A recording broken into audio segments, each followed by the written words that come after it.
Hi, I'm Steve Farrell, Senior Vice President Technical Services with Aviation and Marketing International. Today we're going to discuss proper preservation of an engine after it's removed from an aircraft. But prior to that, I'd like to talk about these 731s here I have in front of me. These engines here, like this particular model, the 731-3, was produced in the 1970s. These engines have been produced out of production since 1972, and they're still pumping them out of the factory. So there's quite a few engines that have been flying around. There's over 13,000 worldwide flying right now. This particular engine goes on many different models of aircraft, so when an aircraft hits its useful life, this engine could possibly go on another aircraft and continue to fly on for many, many years. This engine here is a 731-5BR, which powers several other type aircraft, such as a Hawker 800 XP, such as a Falcon 900B, and these engines were started manufactured in 1980. These two engines that we just discussed were what Honeywell calls classic engines. Okay. The newer engines, such as this engine right here, this 731-20, is what we call a next generation engine. These engines here, power the Lear 45, 40 aircraft, and the engines were started to be produced in the 2000s.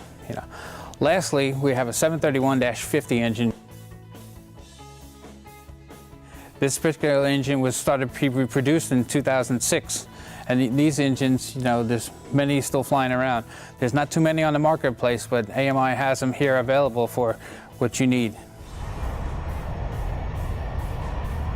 Many of these engines, when the aircraft runs out its useful life, the engines come off and need to be properly preserved. That's one of the things we're going to show you today to make sure it's done properly. Here's one of our preservation kits that is commercially available out on the market for procurement. And inside the kit comes all the required parts that you need: the barrier material, the desiccant, and your humidity indicators. These indicators are real important because these are what you're going to need to inspect your engine every 30 days while it sits in a box, so it maintains it's still serviceable. Once we have our 731 engine placed into the barrier bag, the engine will have already been drained of all its oil, fuel system preserved, and all the caps and plugs done. At that point now, we were going to install our humidity indicator on the outside of the bag. This is the humidity indicator that we talked about earlier in regards to need to be inspected every 30 days for once the engine is sealed in the bag.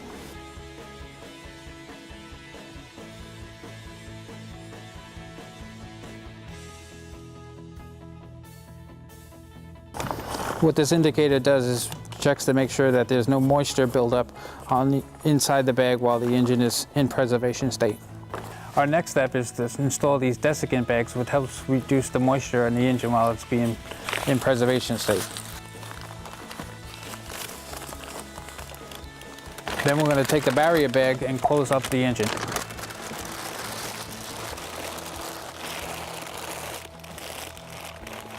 And this outer bag, this is the bag that we're going to seal the engine with to keep it preserved for a period up to 2 years.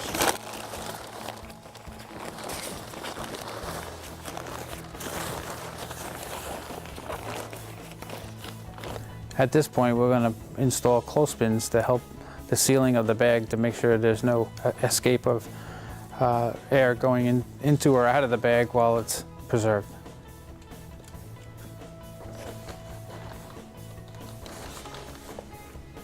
We are now going to seal the bag. The sealer is commercially available.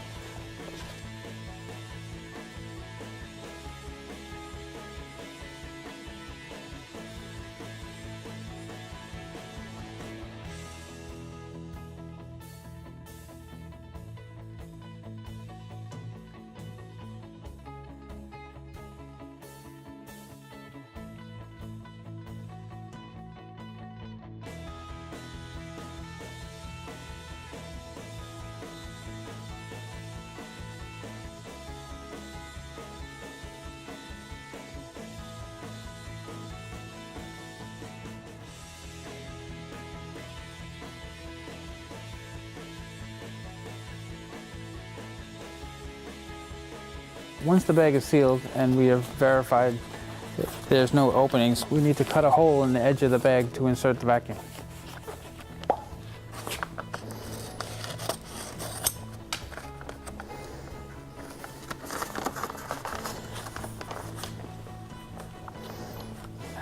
At this point, we're going to install the vacuum in the bag to excavate the air out as much as possible so the bag is snug against the engine.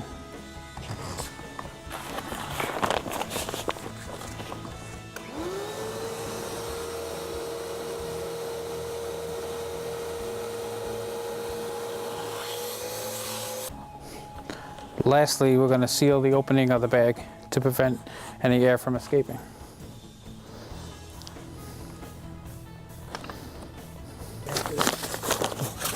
We're verifying that the bag is snugly against the engine and your humidity indicator is clearly in view to provide that inspection.